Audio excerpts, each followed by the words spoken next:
Good morning, everyone. Welcome. My name is Olivier Schwab. I'm the director for the World Economic Forum in China, based in Beijing. Since 2001, after China entered the WTO, Chinese companies have been globalizing at an exponentially rapid rate, while at the same time the topic of corporate global citizenship has become recognized the world over as a critical element when corporations do business all over the world. The World Economic Forum actually earlier this year launched a report on practices of Chinese companies globalizing, and what we found is that it's a journey. We found some good practices, but we also found that there is still some learning that has to take place. And I'd like to hand over to our facilitator this morning, Professor Helmut Schutte, professor at the China European Business School, and he's going to lead the discussion on this topic this morning. Professor? Thanks very much, Olivier, and welcome to this panel discussion. I am looking around here, and obviously we're missing Mr. May. If somebody can try to find him, he was around before we really go into detail. We are dealing with a rather complex issue. It's the nature of the topic. When one looks at the title, that's already rather complicated.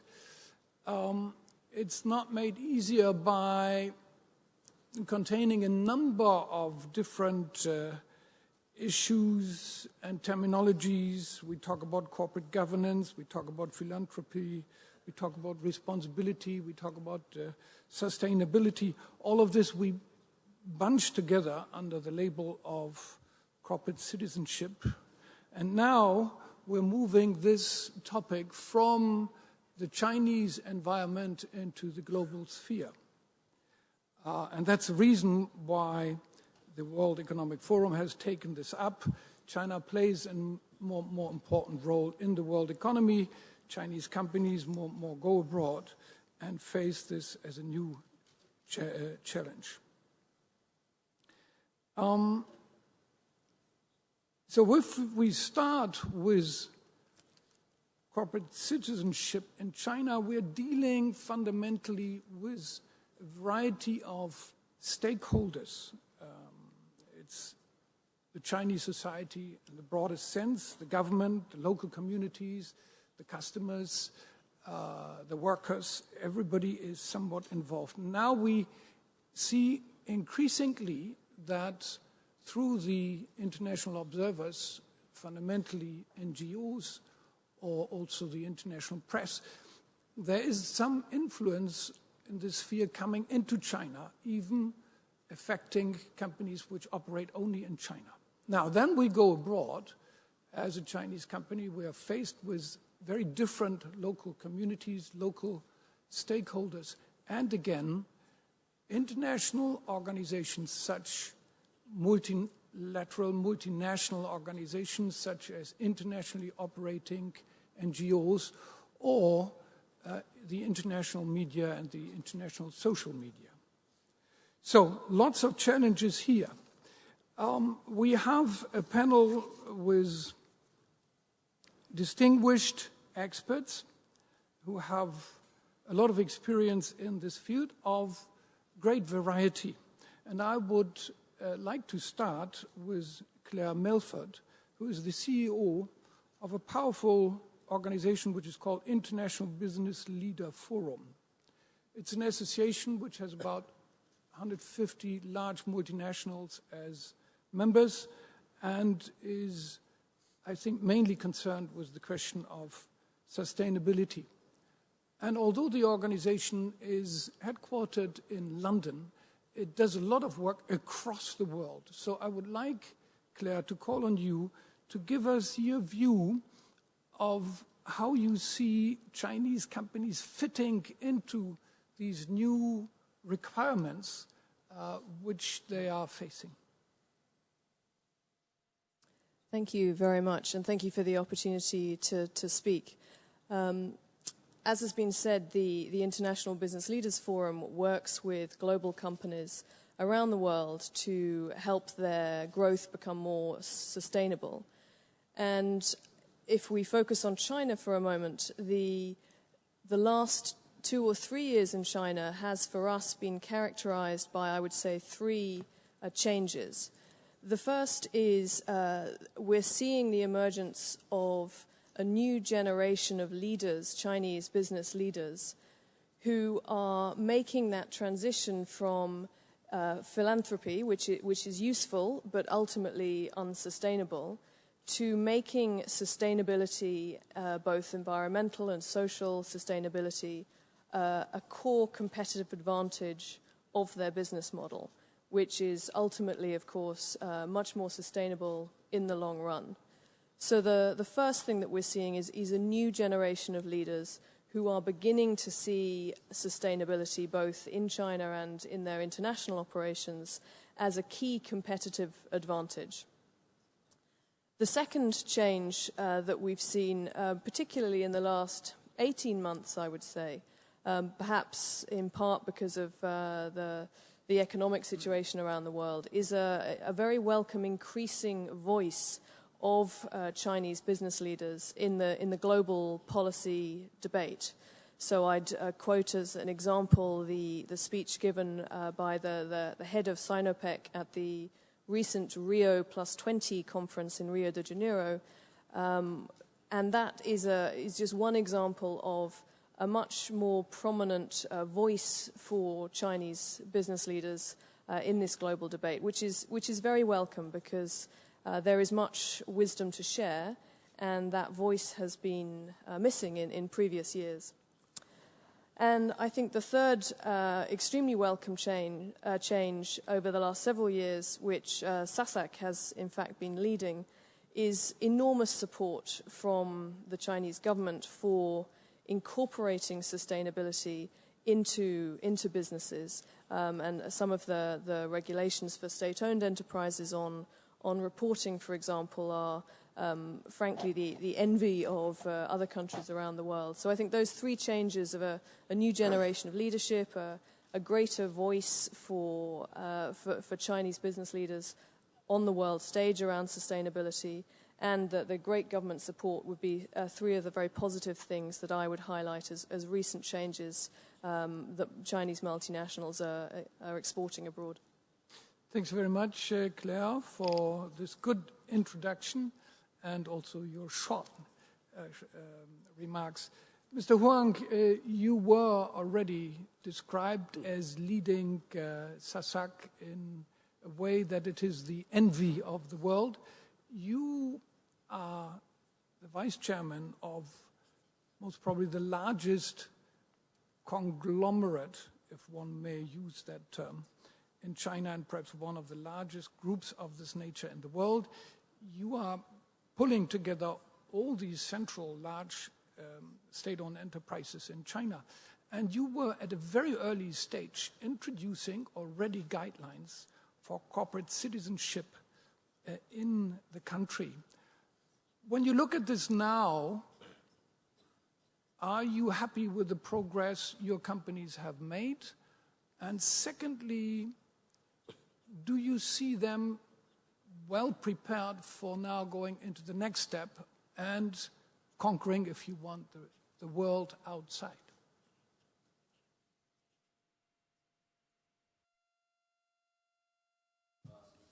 Thank you, moderator. I'm happy to discuss with you on this important topic. Indeed, for state-owned companies in China, they have been exploring efforts in CSR-related areas since the second half of 2006. And in 2008, SASAC issued #1 policy paper on this very subject.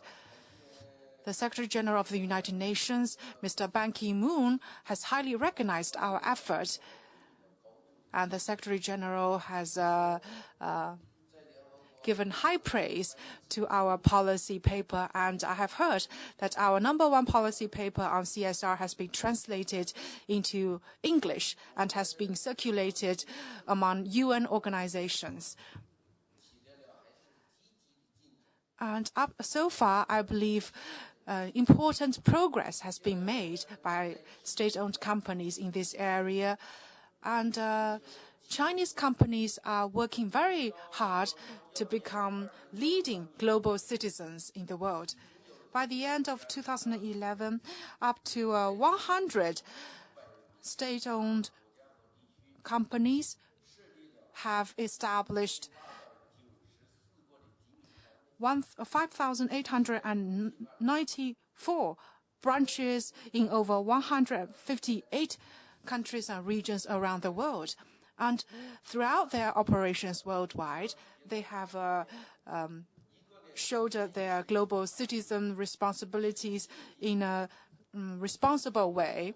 They have executed their operations in a way that abide by local rules, laws and regulations, respect local customs, religions, protect the rights and interests of local customers, and support the development of local industries and local supply chains. State-owned enterprises exploring global markets work to protect the rights and interests of their local employees. And all these Chinese companies have employed a total of 67,000 foreign employees in global markets. And 80% of their employee base in global markets are local residents. And throughout their global operations, they endeavor to improve operational efficiency, environmental sustainability. At the same time, these Chinese companies have participated in local charity efforts. Therefore, they have supported the development, the economic, social, and environmental development of local communities. In addition, a large number of Chinese enterprises have published CSR reports.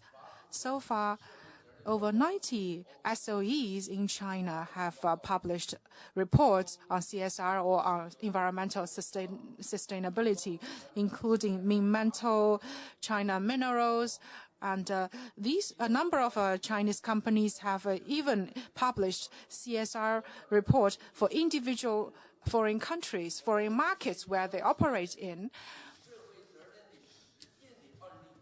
And we have accumulated a large number of best practices among SOEs. And these successful case stories have been recorded as case examples for academic programs at Harvard universities. China Minmentals has been awarded the Environmental Pioneer Award by the United Nations. And a number of Chinese companies have won awards for their excellent CSR reporting. So I'm very happy to see Chinese state-owned companies making the important first step in this area, and great momentum has already been achieved. But still, we have a long way to go to reach our ultimate goals. In other words, within such a short time frame, Chinese companies have made huge progress in an efficient and rapid way. That is amazing, and that is something I'm very happy to see. At the same time, there are many things for Chinese companies to do. We face 3 challenges. The first challenge is that we need to become a good corporate citizen, and we face three challenges. First of all, for state-owned enterprises, although they have achieved a lot of results, good results, however, overall speaking, they are still at a preliminary stage of development. Some of the Chinese enterprises do not have a deep understanding, a comprehensive knowledge of international markets, and they do not have a rational planning for development, and they do not have a sound development programs, and they also lacked of expertise and personnel in this regard. The second challenge is that in the practice of global corporate citizenships, we still lacked enough experience, and we still lack sustainability. Some state-owned enterprises are unable to combine their core expertise with global corporate citizenships, and to find a solution that can both solve the environmental problems, but at the same time also create profits and values for the business. And the third challenge is that we still need to further improve our capacity in global corporate citizenships. In particular, we need to think how to better improve the management of CSRs, how to better encourage all the stakeholders to participate in this regard, how to have a better communication, how to improve the influence of our brands and our influence around the world. These are the challenges that are faced by the state-owned enterprises in China. So in the future, for our next steps, because we have had the understanding of 2 points. First of all, in terms of the implementation of global corporate citizenship, whether we can deliver a good global corporate citizens determines whether we will have a good image around the world. So for every enterprises and cooperation that goes global, every cooperation is a name card for China. So if you deliver a good global corporate citizenship, then your name card will be a positive one, will exert a positive influence. So if you deliver a bad global corporate citizenship, you will harm the reputation of China as well as the value and the profits of the business. This is the first point. Secondly, the global corporate citizenships has already become a very important point, a very core element in improving a company's global reputations and their competitive advantages. Therefore, in the future, we still need to make great improvements in this regard. So SASAC will continue to push forward the development of CSR and global corporate citizenship for the Chinese companies that goes global. In particular, at the current stage, we must attach much more attention to this regard. So in the future, we are determined to further promote the development in global corporate citizenship and CSR. Thank you. Huang, good progress, but still a lot of work to be done. Mr. Gao, you're the founder, chairman, and CEO of Trina Solar, one of the very large companies involved in green technology. You are known to be a strong promoter of renewable energy. You have received a number of rewards, and you've been very successful across the board. However, recently you've run into problems in the international arena. You are, at this very moment, under investigation by the European Commission for, if I may put it this way, unfair trading practices. Now, how do you feel about it? I don't want to go into trade disputes here. That is not our topic.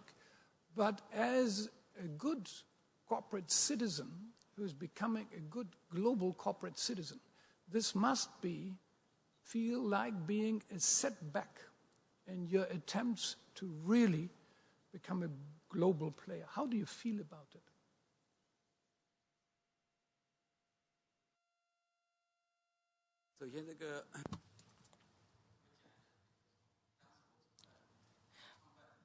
First of all, I would like to share with you the idea when I established Trina Solar in 1997.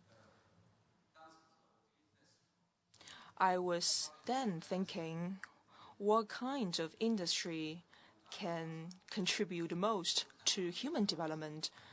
At that time, the Kyoto Protocol conference was held, and CO2 emission reduction has become a very heated topic, and people realized that tackling climate change is a very important issue. And then I realized that solar industry can provide clean energy and help with the reduction of CO2. It's very beneficial and helpful for us to tackle global warming. And after hard efforts during the past 15 years, the cost of solar energy has recourse from 10 RMB per kilowatt to 1 yuan per kilowatt. And in the next 3 to 5 years, the cost of solar energy will be the same as other renewable energies. It is very possible to achieve that. So if that happened, it will mean a great deal to the sustainable development around the world. I remember one thing clearly. In 2003, at that time, we have established 40 independent solar power generating plants in Tibet. Because at the local region, there's no electricity supplies. So when electricity was delivered, I have seen the exciting face and happy face of the local children when they first watch the TVs and listen to the radio. So, and then I realized it's a very meaningful thing to develop solar energy. Currently, there are still 1.5 billion people around the world that do not have electricity supplies. Many of them are in Africa and in Asia, so I believe that the development of solar industry could provide values to those people. However, just as the professor has just pointed out, because at the international level, there are very fierce competitions. Therefore, there's some investigations of the solar industry in China. I think this phenomenon is not helpful to make solar energy become as cheap as other renewable energies, because our aim is to make solar energy cheap so that every people can have access.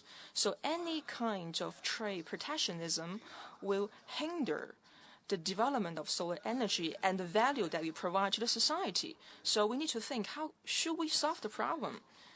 Well, first of all, whether it's for developed countries or for emerging economies such as China and other developing countries, for the government and the general citizens, they should understand what is the future development trend for solar energy and what kind of value the solar energy can provide to people.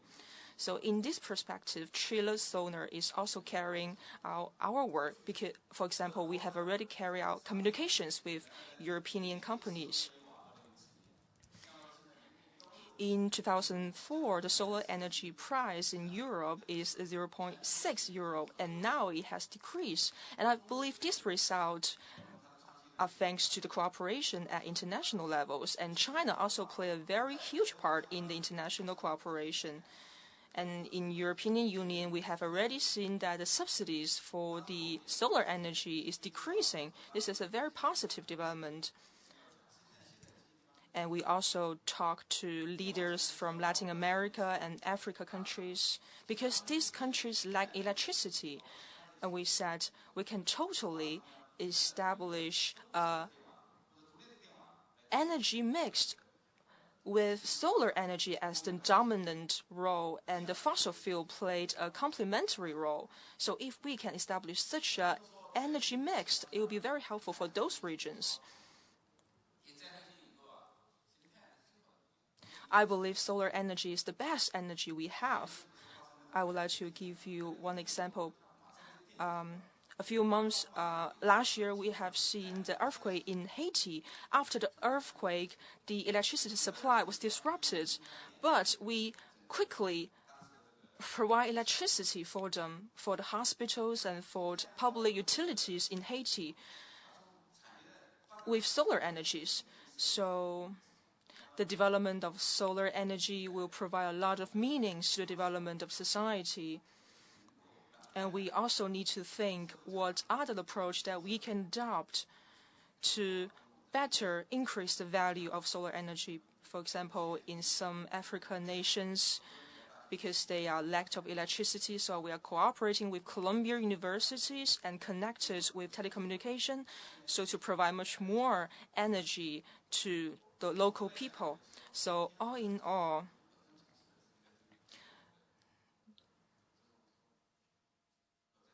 Trina Solar is focused on renewable energies, and our hope is that at the international level, through cooperation between different countries, much more people can have access to clean energy, and the solar industry can benefit the whole world.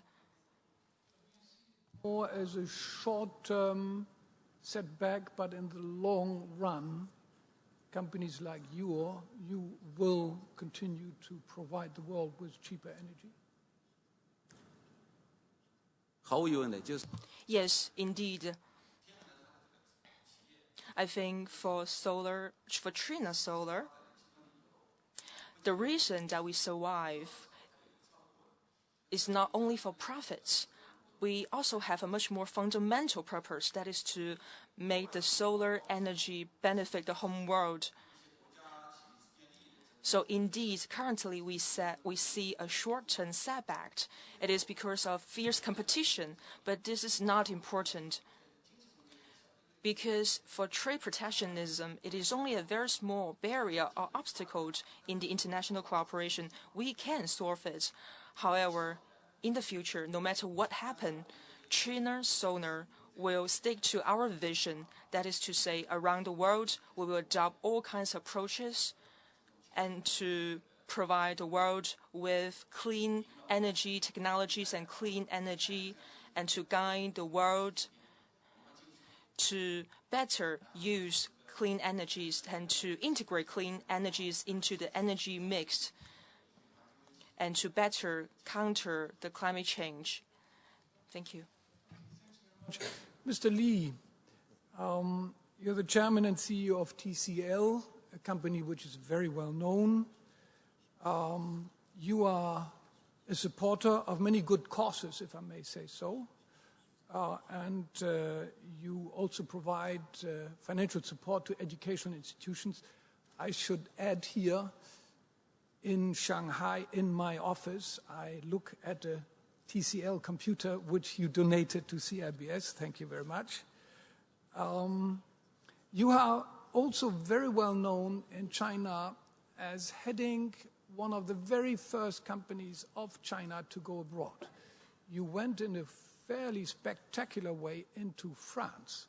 And if I may be honest, it wasn't a great success story. Now, when you look back from the point of view of global corporate citizenship, what are the learnings for you? Obviously, France, as we all know, is not an easy country to deal with. French society has its own values. What have you learned from it?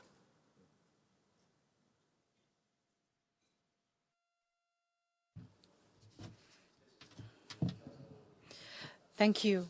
Thank you, Professor. Yes, indeed. In 2004, our acquisition of Tomson's business in France and our acquisition of Alcatel's mobile phone business has not been a successful case story, but we have learned many experiences and lessons from this experience. Now, Professor, you want me to talk about my learnings from all these global experiences, especially from a global citizenship perspective. Indeed, we did this global M&A back in 2004.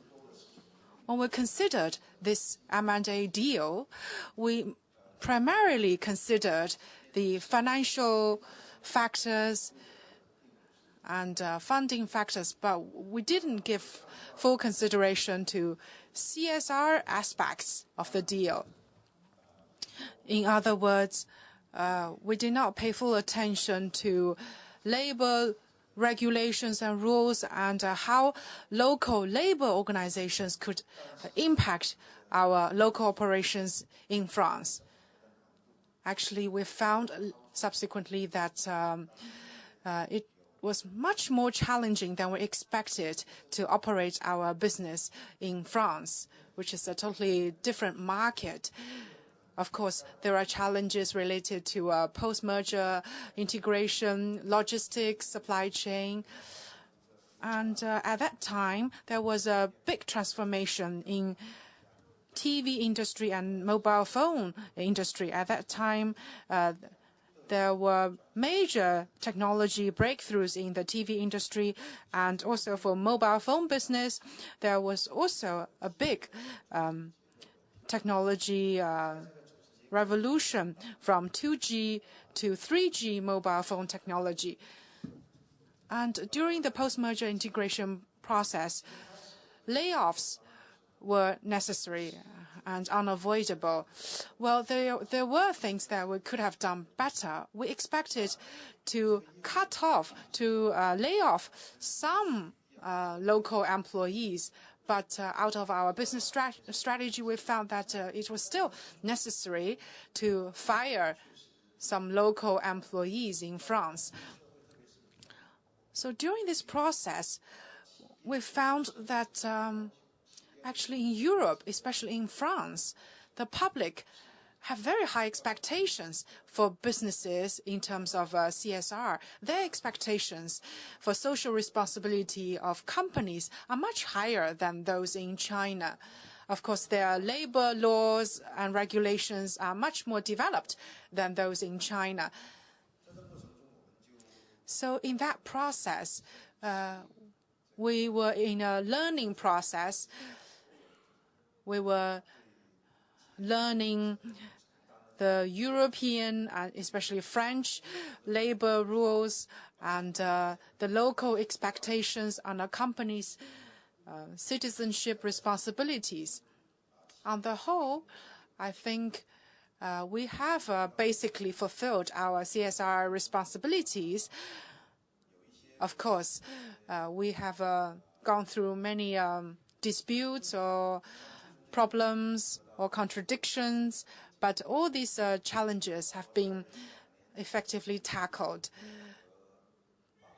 2 years ago, we settled the disputes with French local employees on some labor issues, on some labor contracting issues. At the same time, for our M&A deals, we have been working very hard to fulfill our global citizenship responsibilities, and we have been pushing very hard to integrate our multiple business lines, including TV and mobile phone business. Up till now, our business performance has been very good.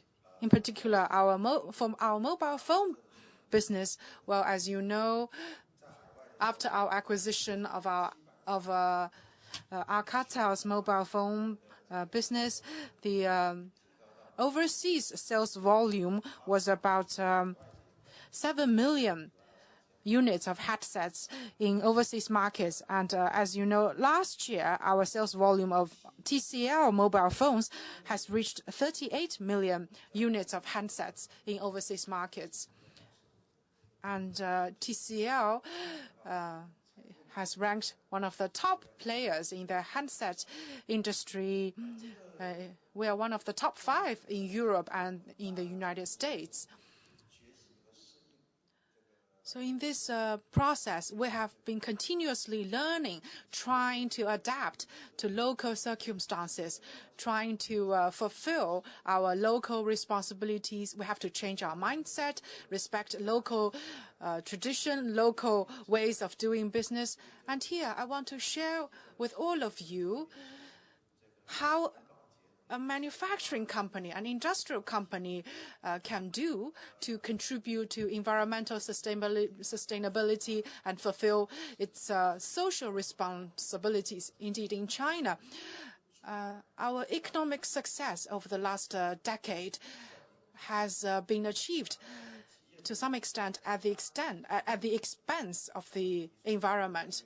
Therefore, the Chinese government has proposed higher targets for carbon reduction, and the government has expressed higher expectations for companies to fulfill their global citizenship responsibilities. From my perspective, we have been highly influenced by European markets when we try to understand the concept of corporate global citizenship. Actually, from a very early stage, European companies have focused not just on quality of products, quality, efficiency of their manufacturing processes, but more importantly, their social responsibilities. TCL has started its overseas operations very early on. And from the very beginning, the customers have made a specific request to us. That is, our products must be both of high quality and at the same time meet the stringent European environmental standards. That is the first stage. In the second stage,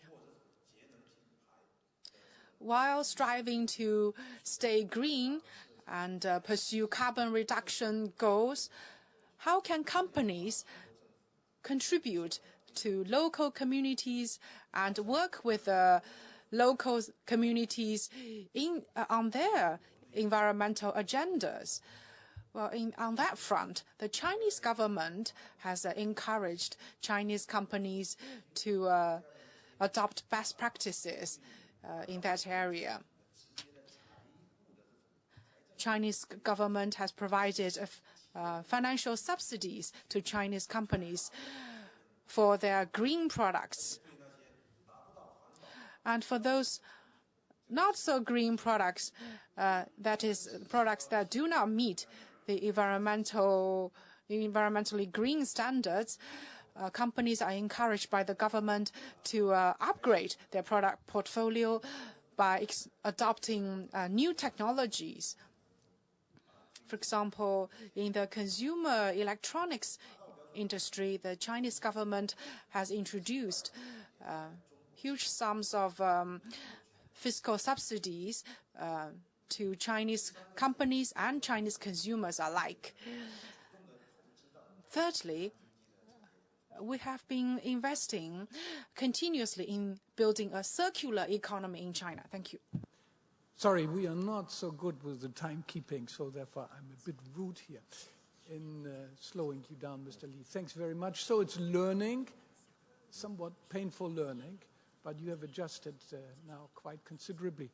Mr. May, thank you for being here and stand in for Mr. Du from your organization. You come from an organization which is called Beijing Environment Exchange, which deals with environmental issues, but is also involved in carbon trading.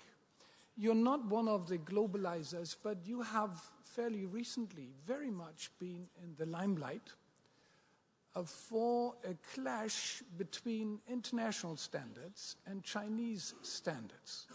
You have made headlines in the press, not only in China, but worldwide, by insisting on a pollution standard in Beijing, which was different from the pollution standard used by the American embassy and communicated to the outside world. That has given you a lot of room in the international press. I do not want to go into the technicalities here, what is right or wrong, The issue is here that international standards through international media have come into sovereign territory of China. And you have the task then, as an organization, to communicate correctly to the Chinese audience, to those who are interested. How do you manage that? That is almost like mission impossible.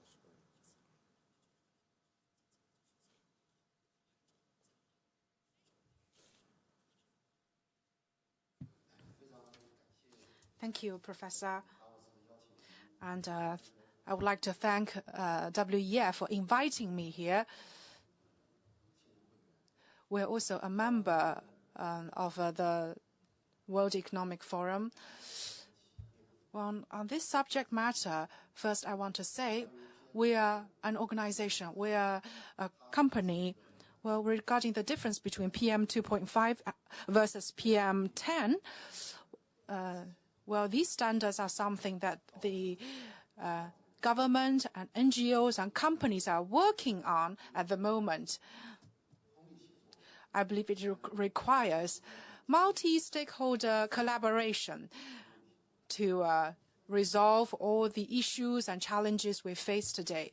That's the first point I want to express. Secondly, regarding standards, in my opinion, well, today in Beijing, Shanghai, and elsewhere, well, many cities are monitoring levels of PM 2.5, PM versus PM 10 as indicators of local pollution levels. Well, if we look at these standards from an objective point of view, we have to admit that both Chinese government and Chinese enterprises have been much more aggressive in their environmental protection endeavors, and great progress has been made so far. There are some statistics we can share with you. The Carbon Disclosure Organization, CDP, would rank large companies in terms of their carbon emissions. They have been operating in China for 4 years. Out of the 100 large Chinese companies, 46 companies have published their carbon emissions numbers, of which 11 have fully disclosed all their carbon emissions statistics.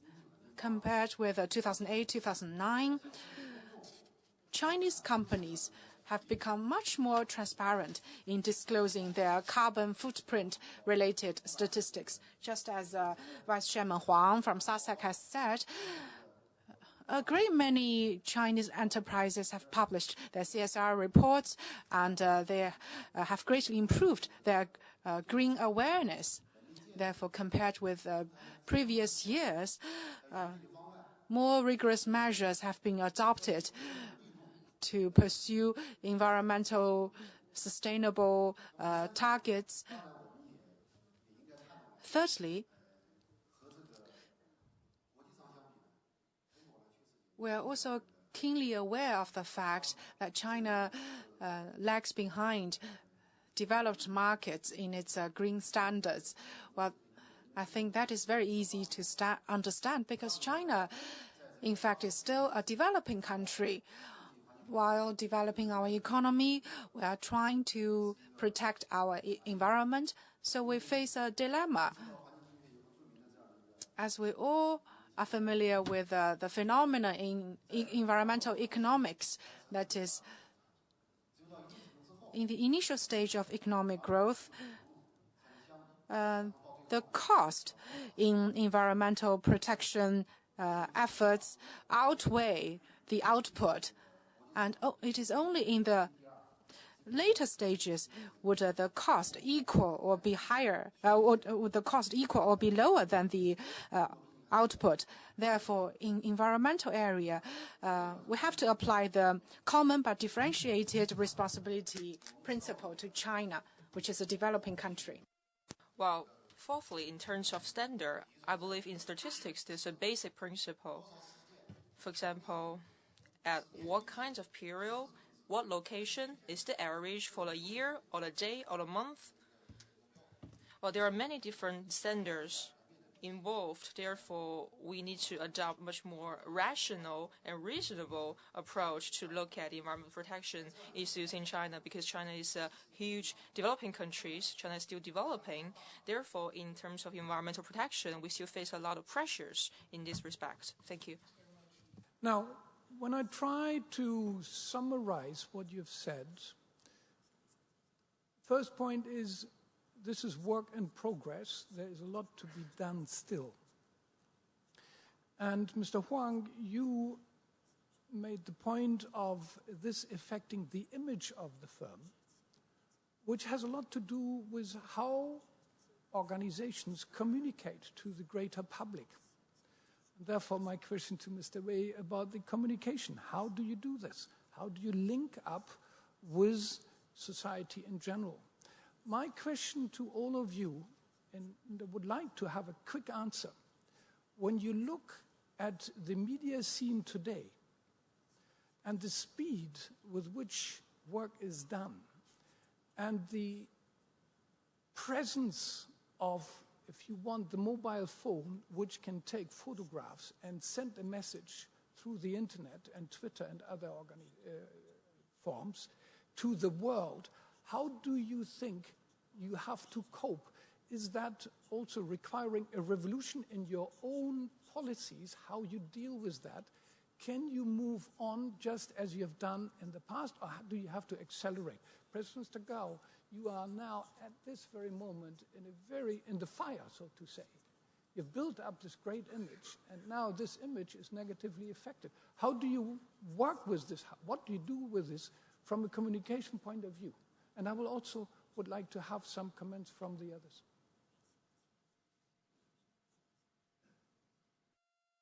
Yeah?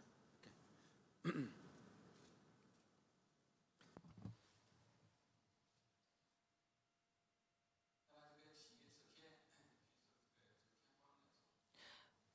So first of all, for Trina Solar, no matter what kind of circumstances or environment or business environment it is in, we always stick to our visions.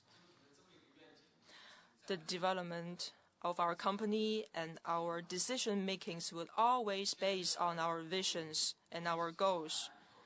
And now the European Union has launched anti-dumping cases investigations, and also because of the fierce competition in these industries, sometimes we see the loss of profits or some setbacks. And many people are concerned of this phenomenon, and people might think that they have the doubt that whether solar industry can continue to develop, whether Trina Solar can continue to develop. Well, can you really achieve your vision, that is to benefit the human society with solar energy? Well, under this kind of circumstances, first of all, we need to communicate with the media and the government and to pinpoint what exactly is the problem that we are facing. For example, in terms of the loss of profit in this industry and in terms of the anti-dumping investigation, what is the root cause for that? We need to look at whether this problem will still exist after 5 years, or it's just a short-term issue that will last only for 1 or 2 years, because for development of every industry, there are ups and downs. Well, maybe the problem that we are seeing now is because of the over-competitiveness in the past. So we see the losses and close downs of some companies, and we see the launch of the investigation cases. And I believe these kind of problems can be solved through communications and dialogues. So when we solve these problems, the industry can revise itself and can continue to develop in the future. Well, maybe in the future, the solar energy will become cheaper. The solar energy will better integrate it with the electricity grid, whether it's for developed countries or developed countries or underdeveloped countries. I believe solar energy could become the majority of the energy mix. So we just need to have more communication with the media and the government so that people can have a better understanding. They can realize that for solar energy in the future, it will have a very bright future. It's just for the immediate issue, we need to find out the solution and need to have better communication. Thank you. Clare, do you see Chinese globalizers sufficiently present in international organizations? Is the voice of Chinese companies heard enough? As I said at the beginning, it's definitely more present now, which is very welcome. But these problems are so huge and so interconnected that we need everybody's wisdom and everybody's innovation at the table. And I think in the interest of time, I will just limit myself to repeating something that I heard Paul Polman, the CEO of Unilever, say yesterday, which is the way to address all of these challenges is to be humble and to say, we don't have all the answers and we need your help in solving them. So criticism is great as long as you come also with being prepared to be part of the solution. Mm-hmm. Mr. Lee. Mr. Lee is already on the next meeting. Okay. Mr. Lee is dealing with issues of corporate citizenship and communicating in this sphere. Is this the task of the PR department, or is this now the role of the chief executive to deal with that directly? Well, in our cooperation, this responsibility because we have many different segments under our cooperation. Therefore, the leaders of different segments or departments, they all need to shoulder the global corporate citizenship. And in terms of communication, that would be the responsibility of our PR. They are responsible for the implementation. Thank you. Of the whole company may be at stake. And not only of the whole company, TCL, but in a sense also the image of China in terms of work practices, of product quality is at stake. You still think this is the public relations department, or isn't it something which the leader of the firm should take up?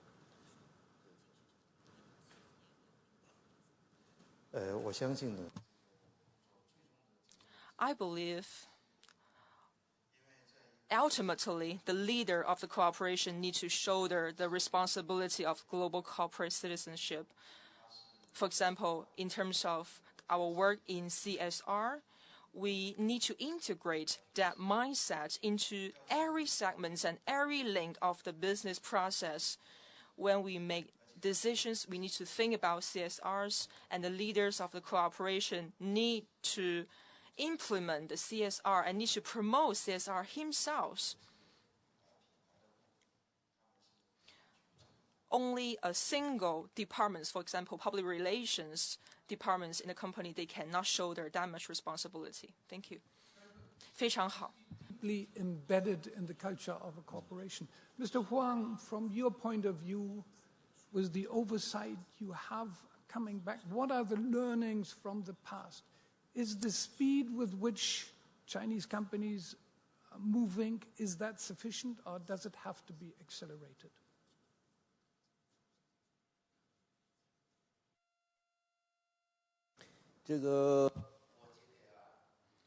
Well, from my perspective,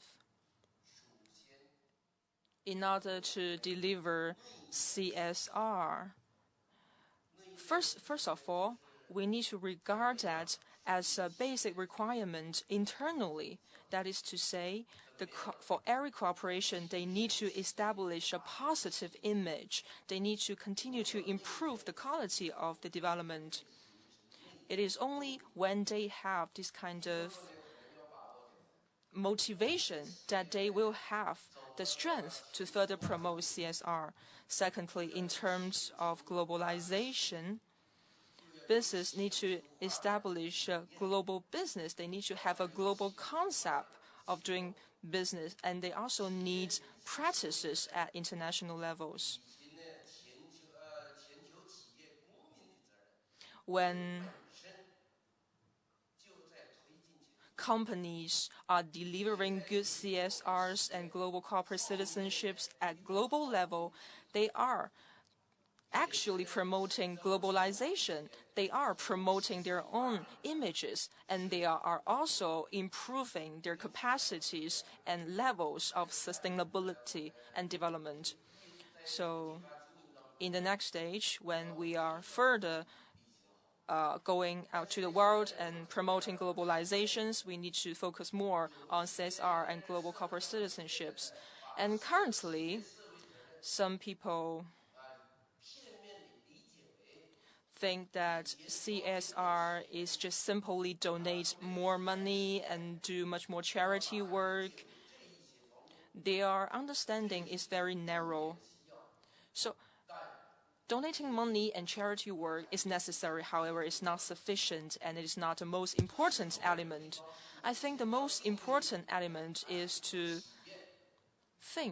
realize that as enterprises, as a corporation, it needs to generate profits, it needs to create jobs, it needs to provide